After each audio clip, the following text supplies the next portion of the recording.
Welcome. Thank you so much for joining us today for our event to launch our newest report, Expanding Access to Undergraduate Humanities Education, Models and Strategies.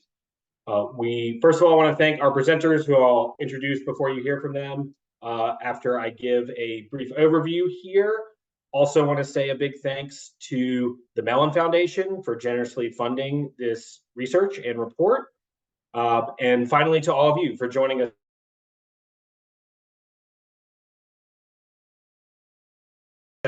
to the humanities, accessible and inclusive for all students. So first, as I said, I'll give an overview of the report. We'll hear from three project directors from initiatives. Three of the initiatives featured in the report: the Kickstart Summer Bridge at Eastern Oregon University, the Mandel Center for the Humanities at Cuyahoga Community College, the Center for American Indian and Indigenous Studies at the University of Washington. And then we're going to save a good chunk of time at the end for discussion. So please feel free to share your questions in the chat as they arise. My colleague, Deputy Director of the NHA, Debbie Gerwitz, will be compiling those questions and curating them for us. So we'll be free to engage in the conversation. And then we'll turn to those questions after the presentations. So first, just a little bit on our research methodology. So this builds up our previous national survey and report, Strategies for Recruiting Students to the Humanities, a comprehensive resource. So in this second national survey, which we distributed in fall and spring of 2021 and 2022, we asked general questions about humanities recruitment, but we also asked specifically about the barriers that students from various historically underrepresented groups face and the interventions that faculty saw as helpful in addressing those barriers. We heard from over 300 folks: deans, associate deans, chairs, faculty, humanities center staff and directors from a wide variety of institutions, from community colleges to R1s, MSIs to PWIs. We had a special emphasis on outreach to all public universities in every state and territory, as well as MSIs across the board. We followed up by interviewing with project directors of the promising initiatives that we learned about through the survey.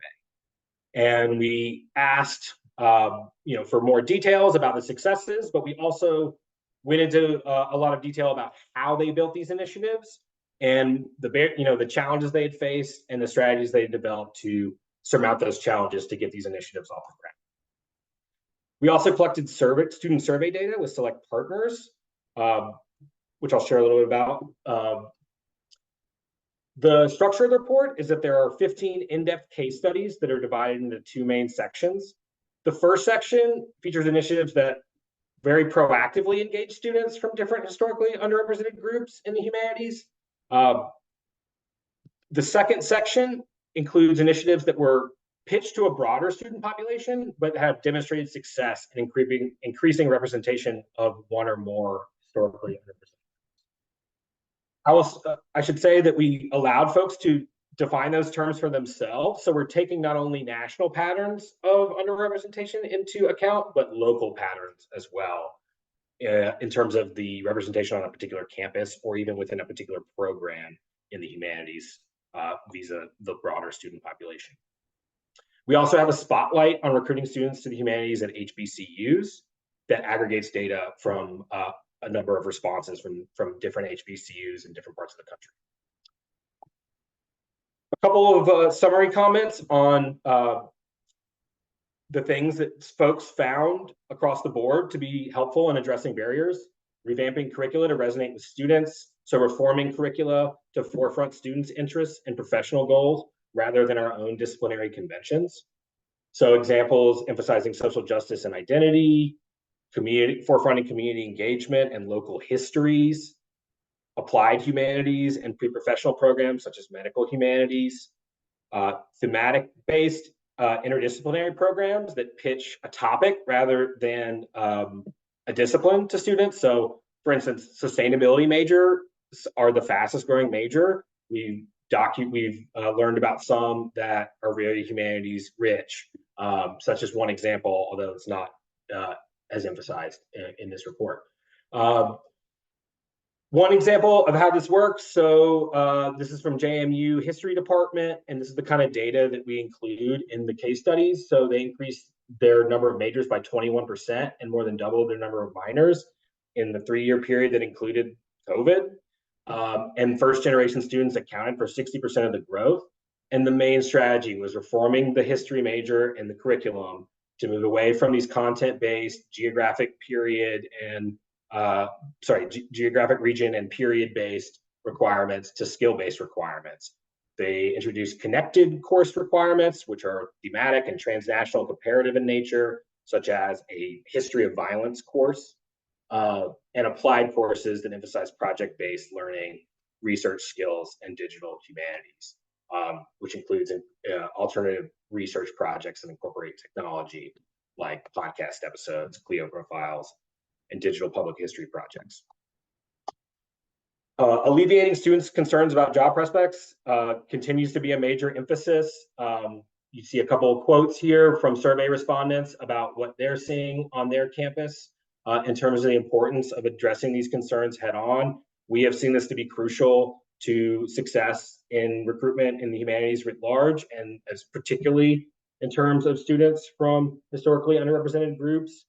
One example in the report is Pace University's BA in Writing for Diversity and Equity in Theater and Media program, which is a new program that combines a deep dive in the humanities and social sciences alongside theater courses, but includes a lot of professional development with working folks in the theater and media industries in New York City. Combating cultural isolation is a major point of emphasis as well. A lot of this has to do with faculty representation, which is a tough problem to solve given retention challenges. And also, when you don't have an approval to hire, it's a hard problem. It's hard to move that needle. And so what we've seen, even in cases like that, where that's a difficult challenge, addressing inadequate representation in course materials, forefronting questions of identity and creative self-expression, and the importance of fostering community with an emphasis on inclusion. I'll quickly, making the humanities more legible to students. So I'm pointing to an example here from the University of Arizona and the way that they have tackled misperceptions about the humanities in their advertising and marketing efforts. Broader strategies, making the most of gen ed by meeting students where they are. Again, going back to the sustainability example, using their language, not ours, to advertise our programs, and engaging admissions, recruiting, and marketing staff to pitch the humanities in more inclusive ways. I'm not going to go through all this, but basically, you've probably heard the College of Humanities, the University of Arizona, grew dramatically during a period of decline nationally, and a lot of it, as we document in the report, had to do with the way they invested in recruitment. Okay, so now I'm going to turn to our presenters. So from Eastern Oregon University, talking about the Kickstart Summer Bridge program, we have Cori Brewster, who's a professor of English and writing. We have Bennie Moses-Mesubed, who's the Associate Vice President of Diversity, Equity, and Inclusion, who will speak about how staff in the Multicultural Center collaborated with faculty to launch that program. We have Rebecca Stoltzman, the Executive Director of the Honors and Scholars Program at Cuyahoga Community College. And we have Jean Dennison, Associate Professor of American Indian Studies and Co-Director of the Center for American Indian and Indigenous Studies at the University of Washington.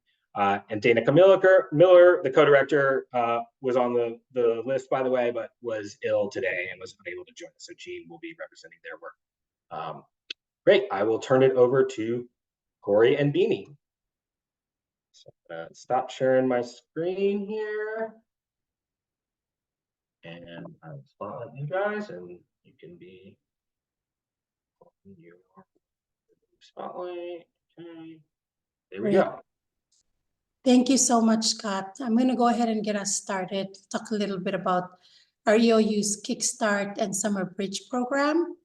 So in 2015, Eastern Oregon University, in collaboration with our admissions and diversity, equity, and inclusion and belonging, and our academic affairs English writing faculty, embarked on a mission to enhance its recruitment efforts, focusing on the Pacific Islanders and international students. We had a prior history of relationships with the Micronesian region, which was established in the 1970s and had diminished over time. So the strategic initiative revealed a very crucial need as we were bringing these students to our campus when we started recruiting, that many of the incoming students were already struggling with English and writing skills, which hindered their ability to succeed in some of their college level courseworks. With us recognizing this gap, we were able to think about not just only attracting these students to our campus, but given their backgrounds and lived experiences, when it came to understanding the academic culture, we needed to be able to think about how to provide a robust support system to ensure that they were academically successful and we were able to retain them. Our initial approach in the very beginning of the program was to involve students in a 1-week online program where they sat in a computer lab and took English writing and some comprehension work, took a test, and then that was how they were prepared. However, this method quickly proved insufficient. The students were not only facing academic challenges, but also they were experiencing financial distress and other personal struggles. And this combination of factors led to high dropout rates, with over 80% of our students leaving the university within the first year. So it really prompted a reevaluation, and our English writing faculty collaborated with us and advocated for more comprehensive and proactive strategies. We started with reviewing students' test scores to identify barriers early on, proposed community-engaged wraparound curriculum, and holistic support and intentionality in providing student services. The now revised Summer Bridge program is aimed to support a strong academic foundation while fostering partnerships between our academic and student affairs partners. It was no longer just about preventing students from struggling or dropping out. It was about creating an environment where they could thrive and develop a sense of efficacy. So we had 2 goals for the program. We have 2 goals. One is facilitating a comprehensive introduction to university life and academics. And so the objective of that goal is, through the theme Stories of Place, the 2-week program aims to provide students with an in-depth understanding of the university's diverse fields of studies, fostering meaningful connections with faculty, staff, and community members, as well as the students. And within that goals, we had strategies. There were 3 strategies, which is interdisciplinary engagement, introducing students to various academic disciplines, highlighting how different types of knowledges are pursued and applied, faculty collaboration to ensure that students work closely with writing and math faculty to strengthen their skills in college level reading, writing, critical thinking, and mathematical problem solving, community integration, which facilitating interactions with community members to ensure that students' educational experience and sense of belonging. For example, organizing collaborative projects, community service opportunities, and cultural exchange events. Also creating platforms for students to engage with local leaders, businesses, and organizations, providing real-world context for learning and personal growth. Our second goal was supporting underrepresented students in their transition to the university. So the collaboration between our DEIB office as well as our faculty was to intentionally support non-native English speakers, our BIPOC, our international, Pacific Island, and undocumented students in their transition to university life at EOU. We also had 3 strategies: targeted support, so providing additional resources and practice that is essential for academic skill building to ensure that students are well prepared for fall term. Promote a cultural and linguistic inclusivity, which is designing program elements that address the unique challenges faced by underrepresented student groups. And this includes incorporating culturally relevant curriculum, providing multilingual support and resources, fostering an inclusive environment that celebrates diversity, and creating tailored support services to meet the specific needs of the students. And the third strategy was community building, so creating a supportive and engaging environment that fosters a strong sense of community and belonging, and enabling students to thrive throughout the academic year. So at this point, I'm going to pass it to Dr. Cori Brewster to share more about the current model and approach. Thanks, Bennie. My timing was off, so let me get through a couple more slides and I'll get to where we are. So I would just add to what Bennie had talked about. This program has been a constant experiment, and that's actually, I suppose, one of the lessons that we wanted to share, that collaboration and reflection are everything. Every version of this program from year to year has been a little bit different. We've been incredibly fortunate this year to have funding to extend Summer Bridge all year long, which has included peer mentoring throughout the year. The peer mentors have been paid an average of 10 hours a week for that work. They have also been increasingly involved in building the curriculum and the programming. We were able to run an alternative spring break program this year, and you saw some pictures of that, built around the theme land, language, and power. The mentors each took a day of the trip and did all of the research, planned the activities, led the activities along the route, which was incredible. They have done research on summer bridge programs, presented at 3 national conferences this year, something we've never had funding to do before. We've been running study nights 2 nights a week in the Multicultural Center, as well as the ability to provide retention scholarships and a whole host of wraparound services. So I think, as Bennie said, we've learned so much in just recentering human beings and recentering relationships, thinking across the different academic silos between academic and student affairs. Something, as simple as parking next to the Student Union building and walking through it on the way to my office every day has completely changed the way that I interact with my colleagues and my students. So we're happy to talk more about lessons we learned and what we're still trying to do in the Q&A. So thank you.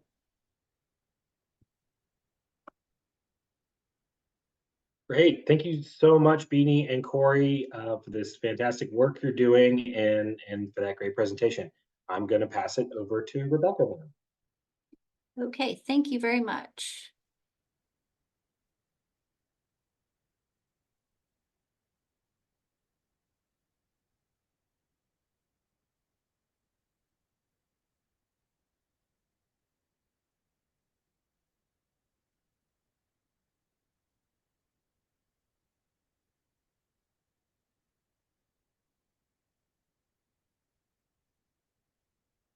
Okay, thank you. So I'm Rebecca, and I am at Cuyahoga Community College in Cleveland, Ohio. And I am part of the Jack Joseph and Morton Mandel Humanities Center. Cuyahoga Community College is a multi-campus open access institution that serves all of Northeastern Ohio, with more than 41,000 non-credit and credit students annually. We're fortunate to be the home to the Jack Joseph and Morton Mandel Humanities Center.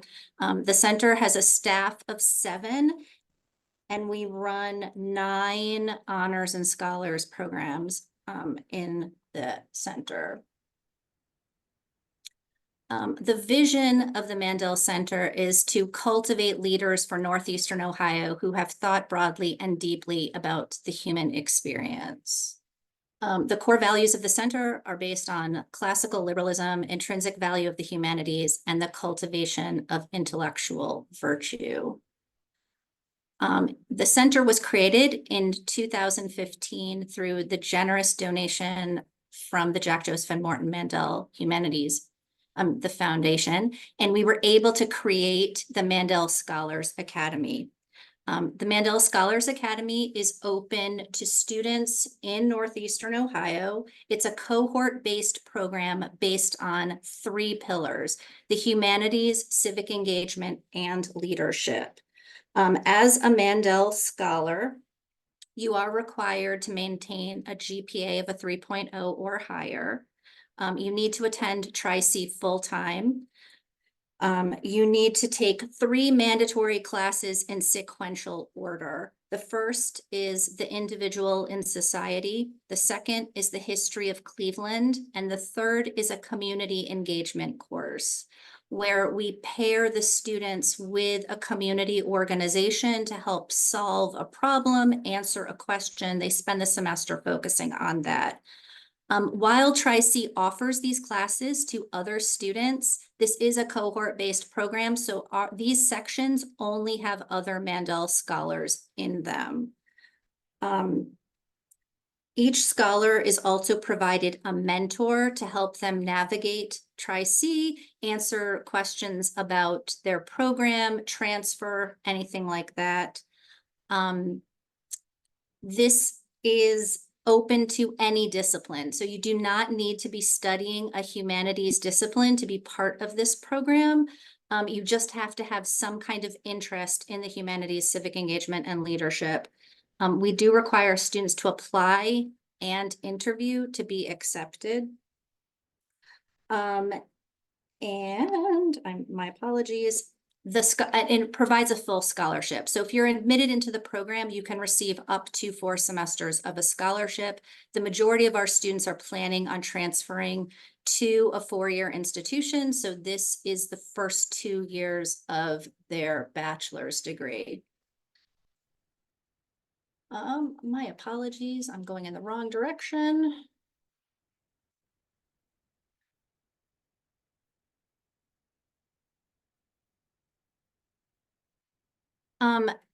So we got that program up and running, and then we quickly realized that, again, there's that transfer piece. So the Mandel Foundation gave us a second grant that supported a transfer pipeline from Tri-C to Cleveland State University into their honors college. So we do have a program that supports that.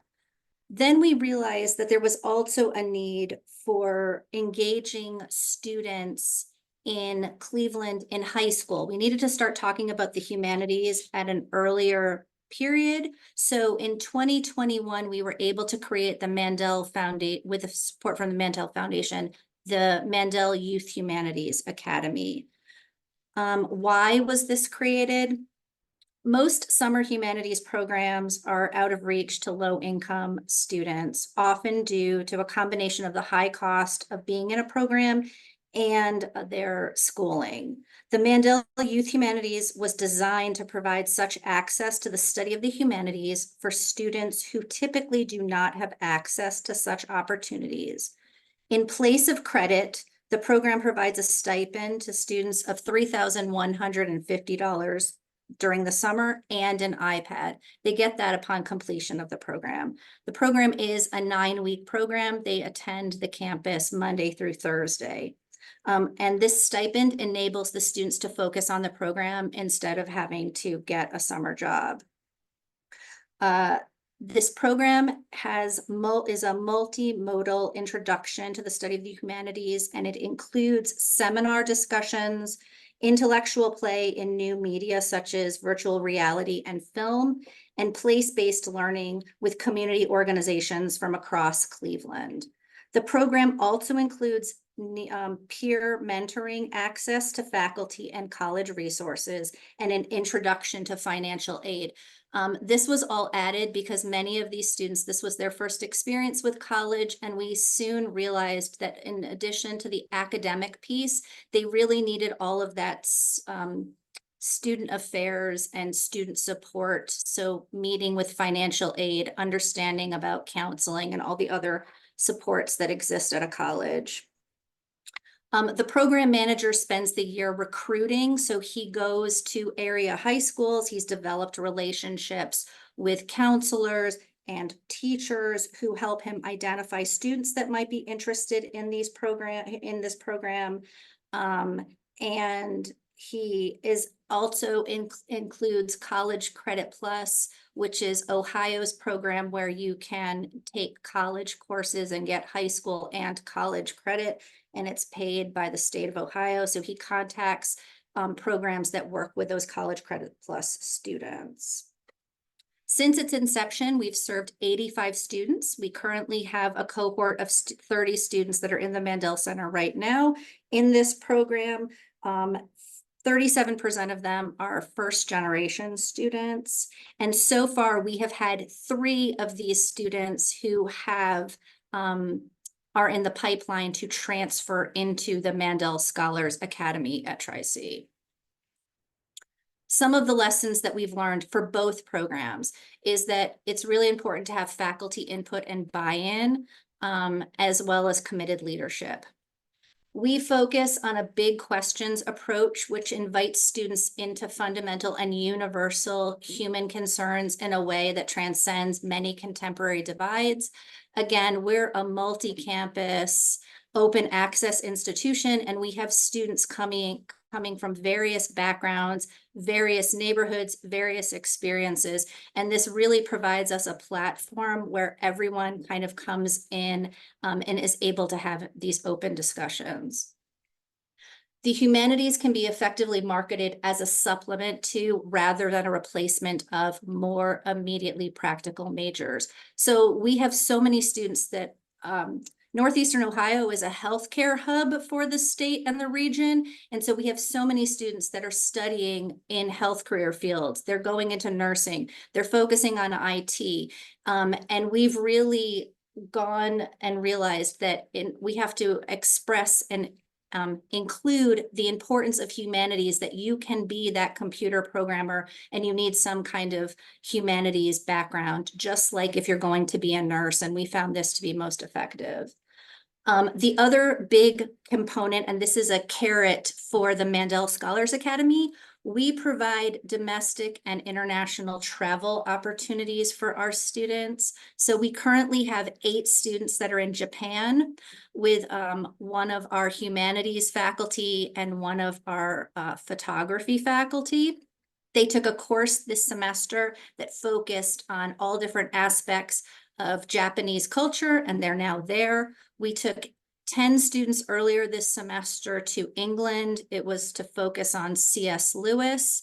We took 10 students in spring semester to France. We take students annually on a civil rights journey to Alabama, just to name a few. The Mandel Center covers all of the costs, so you do have to apply as a student for these opportunities, but we pay for all of the expenses for traveling. And if you have any questions after this, I can be contacted for anything regarding Mandel or the Mandel Scholars Academy. And my colleague, David Bush, who runs the Mandel Youth Humanities Academy, was unable to join us today because he is running that program as we speak, but he would be happy to answer your questions. And one quick thing I forgot to add, I'm so sorry. Leadership activities. So in addition to those 3 classes for Mandel, we do require you to participate in leadership activities. These are activities outside of the classroom that support those 3 pillars. And it can be going to the Cleveland Orchestra. It can be having a tour of the sewer district and its plants.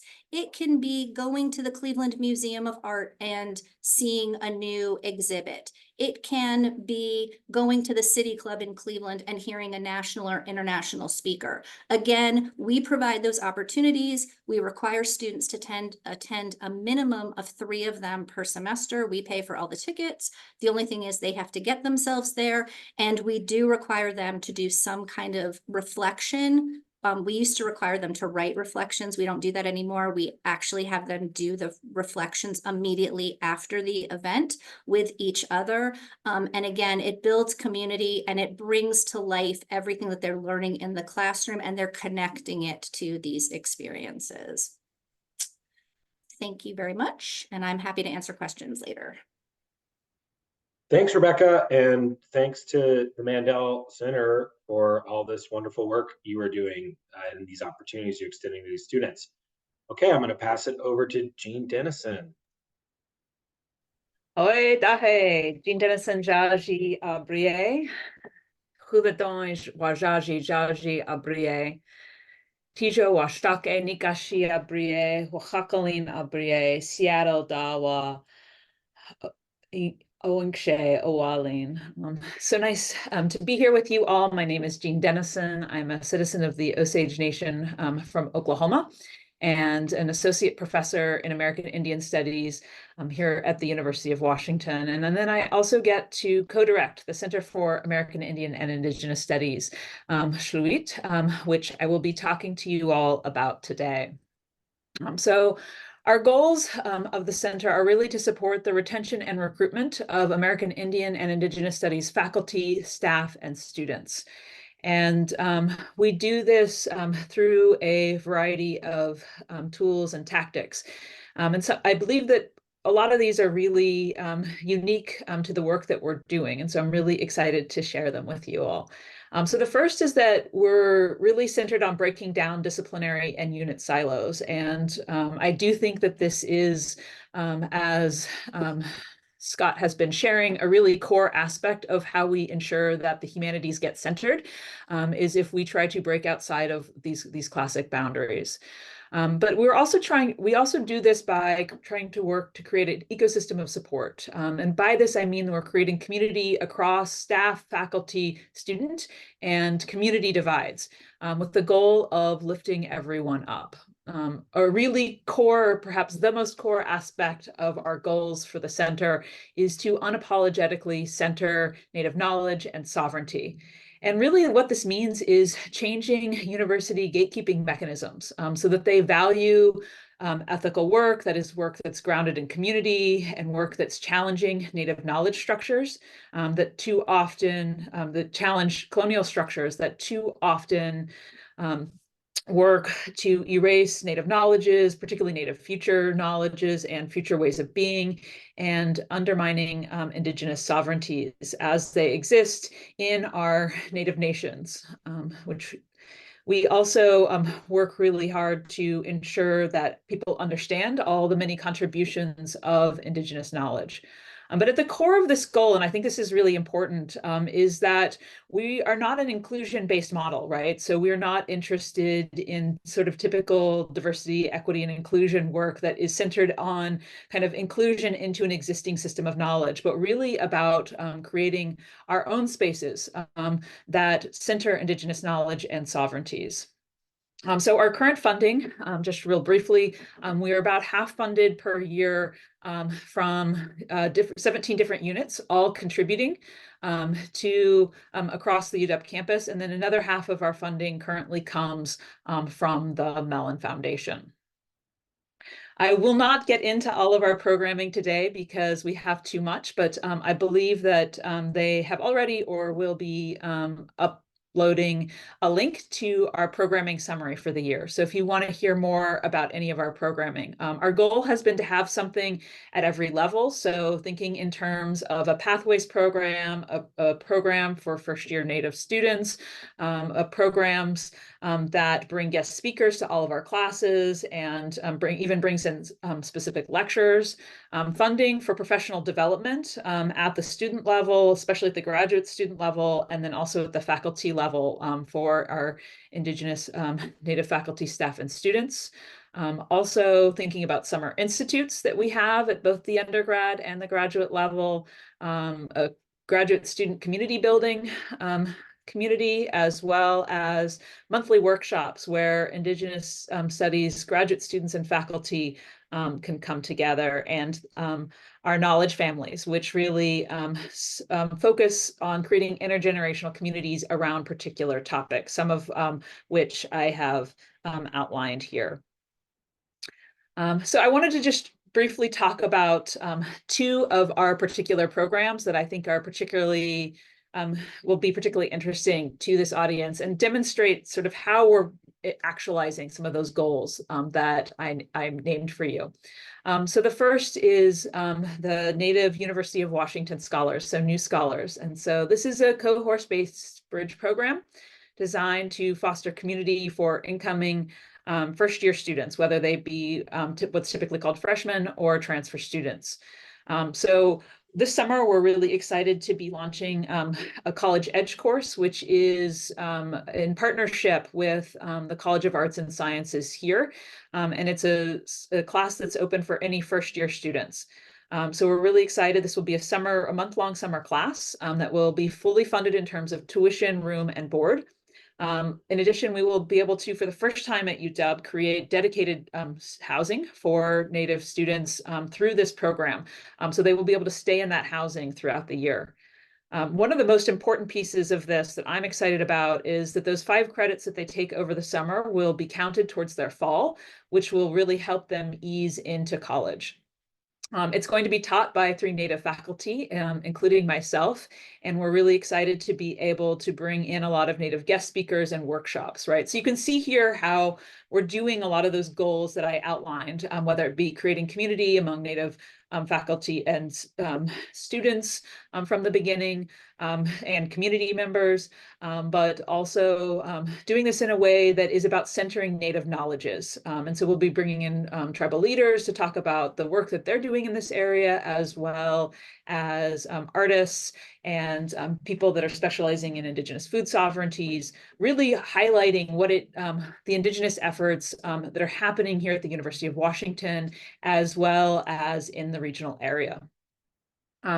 So in addition to this summer class, we also have a year-long weekly seminar where this group continues to connect and build relations and connect amongst each other, but also with all of our other programming. And so we end up usually having quite a few of these students that get involved in a lot of our other core initiatives. And so we also have a lunch that we bring together. We call it our Indigenous Family Lunch. And so we invite Native faculty, staff, and students to come once a month and have lunch together. And we don't do anything else. Every once in a while, I'm tempted to add some extra programming in or do something else, but it's really just a social lunch where we get together and eat, and there's no expectations. And so that's really fun. This week-long seminar, they also do all sorts of fun things that and invite other faculty and staff to join, such as moccasin workshops or trips to local communities to learn firsthand of what's happening in those spaces. So I'll also highlight one of our other programs, which is my personal favorite, our Canoe Family. I really see this as representing sort of the best of what it is that has come out of our center. So this is a place for UW faculty, staff, students, and alumni, and the alumni piece of this is really key to gather and learn by participating in the regional canoe practices and protocols, especially over the summer. So this is obviously a key place where you have disciplinary and unit silos. We have people coming from all different kinds of unit places. We're not only building community across all of these different divides, but really sort of shifting who has knowledge, right? Because there's some students who have participated in canoe practices their whole lives that are part of this, and they will have a lot of knowledge and be teaching faculty and staff. It sort of shifts a lot of those kinds of divides. And it also helps us rethink what community engagement looks like. Because too often community engagement is sort of seen as the university having the knowledge that it's giving to the community. And instead, this really shifts those dynamics in really destabilizing and cool ways. So of course, all of this really centers Native knowledge and sovereignty in sort of obvious ways. So we have Southern Lushootseed songs and dances that our Southern Lushootseed professor here on campus is teaching us and that we're enacting. So it's a really embodied local knowledge in these important ways. We're learning through things, different kinds of art forms, including paddle carving and beading and other gift making, right? So we're also not just we're doing art as part of gift making protocols, which is really important. So also doing things like pulling practice, of course, visiting other canoe families and participation in the summer canoe journey. And so it really has been one of the best examples I've seen of creating an ecosystem of support that lifts everyone up. So just a couple other lessons here that I want to offer that I think are really core as we're thinking about doing this kind of work. The first is that one of the things that happens often as we're doing this work that I don't think we talk about near enough is how exceptionally difficult it is to have enact these programs because of staffing, right? So too often, universities really, of course, glamorize us as faculty, right? We're held up on this pedestal as these ultimate knowledge producers, and students are also often valued for their kinds of contributions, but staff are almost never valued in these contexts. They're often underpaid, really even seen as bloat, right? Like if there's too many staff in a university, it's seen as not healthy, but it's these staff who are doing the vital and essential work to make this kind of programming happen.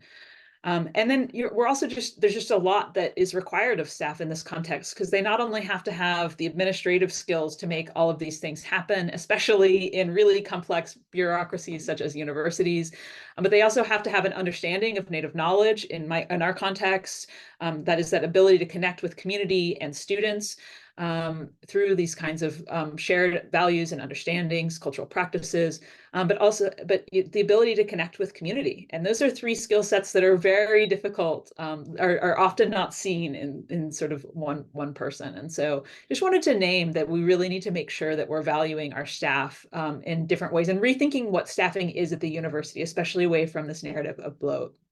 And then finally, I just wanted to reflect for a minute on the really cool synergies that I've seen between humanities and Indigenous studies and how really deeply interconnected I see them to be. This is, of course, can be seen really obviously in the way that we both insist on knowing otherwise, right? The value of knowing through stories, the value of knowing through arts, of telling other kinds of histories, right? Of valuing non-secular knowledges and understanding the relation between these things, right? The relation between environmental science and our, and the way that we value certain kinds of ways of being in this world, sustainability practices or otherwise. And then they both also really depend on community knowledge and engagement. And that the success of these two things, of both Indigenous studies, Indigenous knowledges, that is, and humanities, are deeply intertwined. And really, I would say, tied to this kind of doing work that values and depends on community knowledges and engagement in important ways. So I will stop there. Happy to answer any questions that people have. I love talking about this kind of work and what it means to do this kind of work in the university. And sorry, I talk so quickly because I get excited.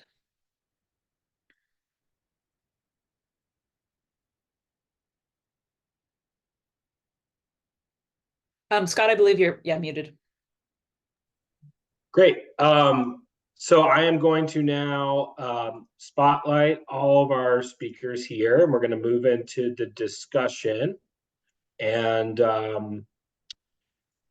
so, I really appreciated the point you ended on, Jean. And this is a hallmark of all three of these initiatives: really robust staff faculty collaboration. And so, in that spirit, I wanted to just ask you to reflect a little bit about the cross-campus partnerships that you've built to get these initiatives off the ground and to make them, run on all cylinders. And so, who have been those particularly valuable partners, and, any takeaways from, how you were able to build a partnership that really benefited both units and really aligned the goals of both units.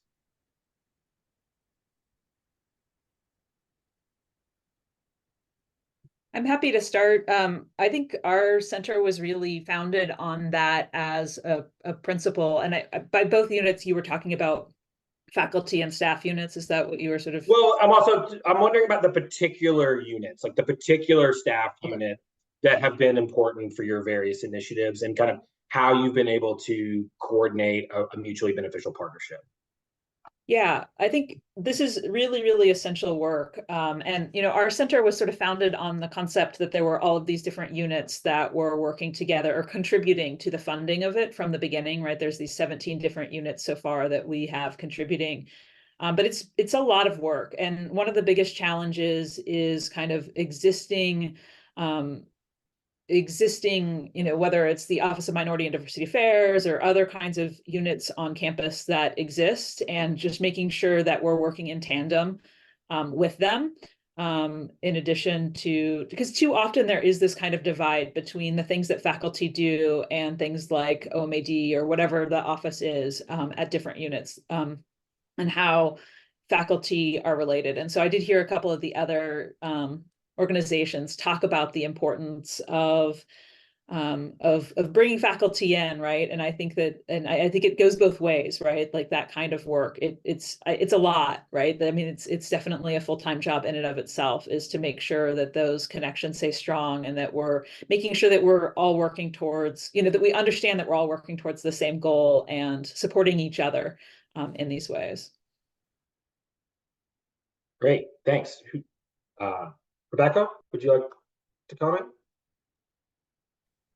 Yeah, so we have a faculty advisory committee that is very instrumental in anything that has to do with our Mandel classes, the leadership activities that we do outside of the classroom.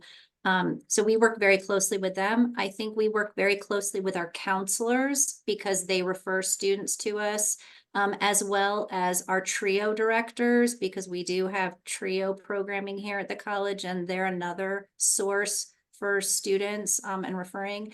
I will also say that before I joined the Mandel Center, I managed all of the grants for Tri-C, which has also been beneficial because I know everyone who's trying to partner with other people to meet their deliverables for those grants.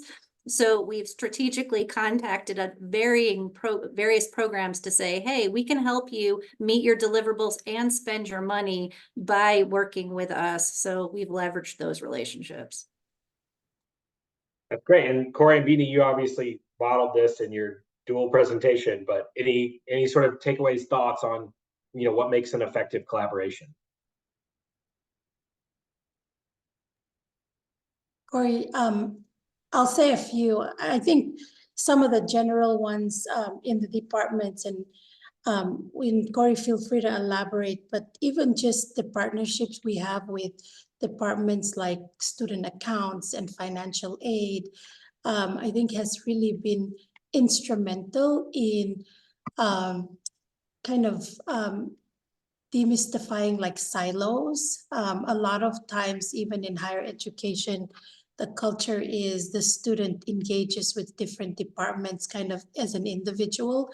And so the collective partnership that has brought all of us to the table and talked about each student and the journey that they have and the experiences that they have as they navigate the system has been really a great relationship building for how we work with some of these departments that typically would be more of a, we hand off the student to them, and now there's an intentional collaboration. So even when we were looking at retention grants, we met as a committee from advising to financial aid, student accounts, the IB faculty.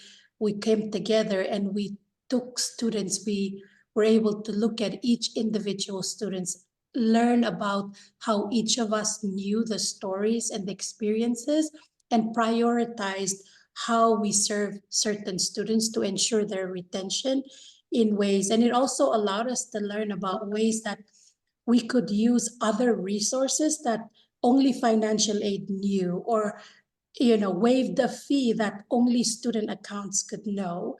So to be able to come together was such a good experience for us to also break the silos as well. Great examples, thank you.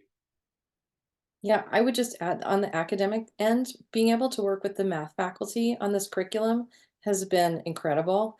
The English writing faculty were involved early on and really thinking about theme-based curriculum. We built the Summer Bridge program around Beth Piatote's short story collection, The Beadworkers, much of which is set in our region and has to do with language and cultural preservation. And working with the math faculty to do theme-based math projects connected to that book has been a really great way to just grow our relationship with each other, but to think about like how we engage with students and knowledge. And so that's been really key too. That's a great example too, Cori. And it seems like that was really crucial also for the additional funding you were able to obtain as the program evolved, and you were able to tap into some public funding streams by doing that collaboration, which is really great. So there's a lot of great questions coming in. That's excellent. There's first of all, an invitation just to share student success stories, which was so if folks want to share anything about that, just examples of how these initiatives are sort of changing the educational trajectory and personal trajectory for students involved. Well, I'll do the opposite and just give numbers because I'm so excited to say that we have a 92% retention rate this year, which has been incredible. So there's so many individual stories wrapped up in that, but it's from having lost 80% of students 6 years ago to retaining 92% it's been great. Rebecca, did you want to say something? So I was just going to share, this conversation was literally an hour before this presentation. One of our recent graduates who is transferred to another school was here, and he said to me, do you remember when you interviewed me and I told you that I wanted to move to Vermont and live on a farm? And I'm like, I do. And he said, well, after being in this program, I realized that's not my goal. And now he is dedicated to being in Northeastern Ohio because he wants to make a difference in this community. And it was a really fascinating conversation because 2 years ago, this is somebody whose dream was to live in Vermont, and maybe he will live in Vermont. But for right now, he sees that he can make a difference in his community here. And that is what he wants to do. And I was very impressed because that is one of the 3 pillars. And we are trying to build leaders in Northeastern Ohio. Great. I would just add, oh, sorry, Bennie. sorry, Scott. I would just add that one of the things that I think has been a student success story is to see the self-confidence in the students with classroom engagement. And we talked about this even before about like how something as simple as karaoke in the beginning of the term with some very shy students who would not take the mic. And then eventually we couldn't get the mic off of their hands. But through the challenges of trying to navigate in that very first orientation, whether the fear of being on stage, the fear of all of these things, and then watching them support each other, and then moving that into like the study space and the classroom space, and they're still learning how to, but now they've built community to support each other and learning about how they can include their own lived histories. A lot of our Pacific Island and Indigenous students often struggle with seeing the academic culture as something that includes them. And so even the book and a lot of these social and critical thinking processing spaces that's provided with reading the book and connecting it to their experiences, we've seen them go from feeling like they're just kind of, it's a transactional experience to them really invested in their education and being part of processing how they bring that stuff into their research or their assignments. Yeah, I think I was going to go a similar direction, but really thinking about leadership. So I'm thinking of one student in particular who came in as a transfer student through our New Scholars program and barely said a word to anyone, just was like really, really quiet, really, I mean, she's a Alaska Native student and was coming far from home, came from a, really traditional family, and was really not sure about the urban space of Seattle, much less the University of Washington, all of the rest of that. And through our New Scholars program, built relations. And then the next year, she was one of our peer mentors for the New Scholars program, which basically just sort of hangs out with the new scholars that come in for the year. It kind of does the work, but it has a little bit more familiarity. And then the year after that, she was a lead mentor. So this last year, she was a lead mentor. And it was just so powerful to see her like go from this person who barely said anything to somebody who was, organizing everyone, doing all of these moccasin workshops for our whole community, taking us to Suquamish to connect with tribal leaders there, and to we all went out in the canoe together, just like the kind of massive difference in leadership that happened by just being able to participate in the programming and sort of do the next step of leadership. And that was one of the things that surprised me that I hadn't really thought about. I think one of the other presenters mentioned the importance of peer mentors. And it's not just important for the students themselves, for the students that like the students in the programming, but the students themselves as they step into these leadership roles in these kinds of tiered way. It's amazing their excitement and passion and how they sort of develop out. Fantastic stories. So we are running short on time, but there's a lot of vote and a lot of great questions. We're not going to be able to get to all of them, unfortunately, but a lot of votes up for some talk about the funding that you were able to obtain, needed to obtain to offer these opportunities to students. And yeah, so anything you want to share about kind of your experience with that and how what I've observed about each of your programs of how it's gained momentum as you built it. Rebecca, you sort of addressed that in your presentation more, but I'm curious if Cori or Bennie or Jean would like to take that question first. Well, I can start maybe as the more negative and look to the other presenters for some more hope about how they've done this. Our funding runs out September 30th. And we don't know where it's coming from next. So we've applied for a student support services grant that we hope we'll be able to use. We're looking at other grant opportunities, but it was really that federal COVID money that finally allowed us to offer the kinds of programming that we wanted to provide to all interested students. And then, to cover tuition and housing and all of the pieces, as opposed to a model where students were being charged tuition and fees for this kind of work. So I'm excited to hear how the other presenters have built a more sustainable funding model. I'm hoping it's sustainable, right? So we're in a good place right now. We were able to get renewal funds from the Mellon Foundation, which has been a huge and amazing partner in this work. Just really, really exciting the work that they're supporting in Indigenous studies, but also just generally, especially around around humanities work.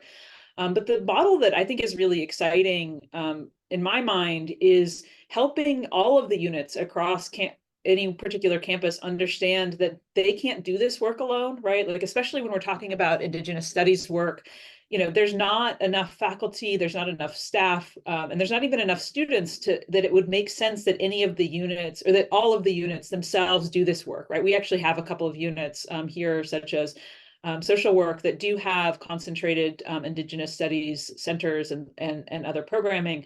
But for the most part, most units can't do this work, but that they all have an obligation to do this work. Especially when we're talking about Indigenous knowledges, we have an obligation in these spaces based on the knowledge of the lands that we're on to do this kind of work, and helping them to understand that obligation so that then they can put in a small amount of funding, right? Like, most of our units are paying between $5,000 and $10,000, which is not a lot in and of itself, but it adds up. And when you can concentrate this work and then create community across these divides, it enables these students to thrive in all of their different spaces.